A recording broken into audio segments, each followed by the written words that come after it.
I want to talk about this idea of the ideal then. So you kind of obviously raise it kind of throughout the paper itself, and it's kind of defined as this sort of I guess ensuing only things worth having and nothing kind of worth avoiding. So kind of going after that which is worth getting and leaving behind that which is worth avoiding. So I think it would be good to talk about this kind of this ideal world. Like what if we are participating to get to this place, kind of what is that kind of, is it going to be this heaven that we didn't, you mentioned before, wasn't going to be kind of created ex nihilo, but is going to be brought into reality piecemeal? But what does that place look like in your eye, John? Yeah, so I would say that the ideal world is a sort of misnomer because it's not just there's not a singular ideal world that we could arrive at. There are a significant variety of ideal worlds that we could eventually arrive at. And so, in sort of drawing from this theodicy's main line of reasoning, is the idea is that the creatures are participating in the type of ideal world we eventually arrive at. But so it's not the case that God has some sort of like preset thought in mind where it's like, okay, this specific ideal world, that's the one I'm aiming for. And I'm going to create a world in which all the creatures eventually arrive at that ideal world. But it's actually, no, God is allowing creation to be a little bit more free in this regard of like choosing and bringing about the particular ideal world that they will eventually arrive at. And so, yeah, I can't know precisely what sort of ideal end state of the world our contribution might eventually lead up to. But I can like lay out some general features of the world that would make sense, like that it features positive relationships between creatures and God. That's something that J.L. Schellenberg utilizes in his divine hiddenness argument. The idea that the highest end of rational agents is to be in a loving relationship with God, who is the highest good. So I'd imagine that that would be a feature in a world with a feature of an ideal world. And I think that an ideal world would also have the feature of like having some sort of causal conditions that led up to that world through the creature's participation, because I think of that as a sort of ideal good. But that might, I don't want to like bake that into the notion of an ideal world. I want to basically rely upon, okay, my interlocutor, the person who denies God's existence, they're probably going to have in mind something like what an ideal world would look like, what sort of world God would be inclined towards bringing about. I'm more than willing to just sort of work with their intuitions about what the ideal world would be. Like maybe their idea is that an ideal world would be Kant's kingdom of ends, where all the individuals within that world are rational agents who treat one another as ends unto themselves and never as means unto an end.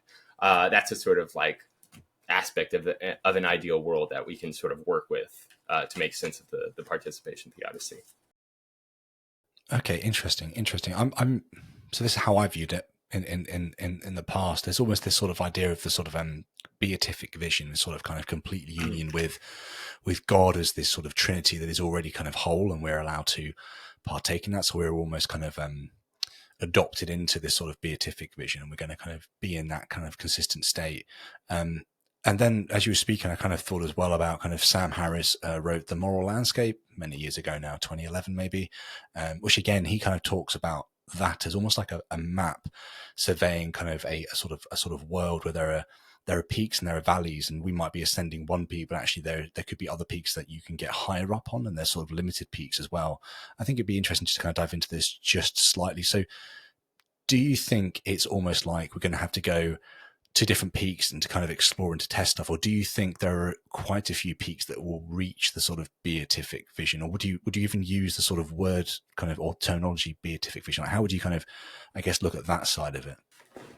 Yeah. So I would definitely use the term beatific vision, and would definitely want to say that it's a feature of an ideal world. And I'd want to, I guess, clarify as well that a beatific, like to attain a beatific vision, is to be in union with God, in a loving union with God. That is, and I'd want to say is also like in moral union of the will. So much like a marriage that can only really run if both parties in the marriage are like have the same end goals in mind or the same values. That's going to be the basis for a strong and lasting relationship. And so similarly, for an individual to be in a loving relationship with God, their moral will, or their will, is going to have to be in coordination with God's will, so that you won't have these sort of incommensurate desires and things like that. So I'd want to like bake that into the idea of the beatific vision as a sort of coordination of the will towards the highest end, or yeah. And then the other question you had about the moral landscape. Yeah, so I think that there are going to be a variety of peaks on the moral landscape in which we could describe the world as being ideal, because it has only features that are worth having and no features that are worth avoiding. And that's going to apply to a lot of different possible worlds out there.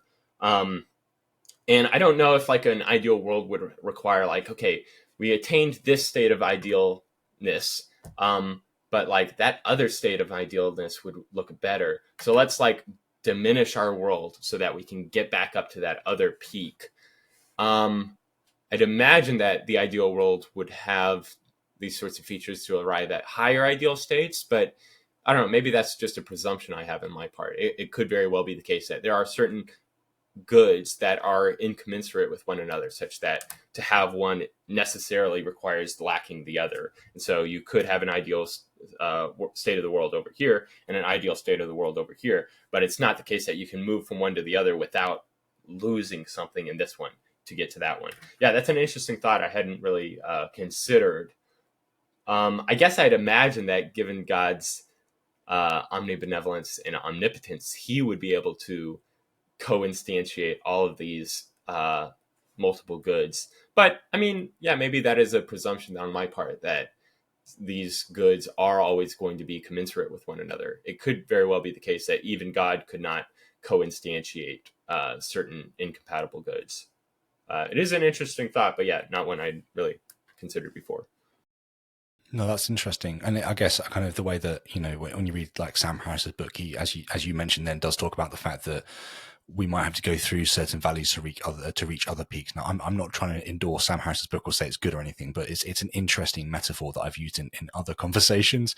Yeah. But when I kind of hear Christians usually speak about kind of where we're going, it's usually the sort of kind of mountain sort of terrain where there are going to be cliff faces, there are going to be bits where you're going to have to go back a step or two to go up a few more steps. So rather than kind of there being lots of different peaks, there's one peak, we're all trying to get to the same point, but we're all going about it in different ways almost, or that sort of stuff, which I find to be helpful sometimes and kind of frustrating at other times. I don't know.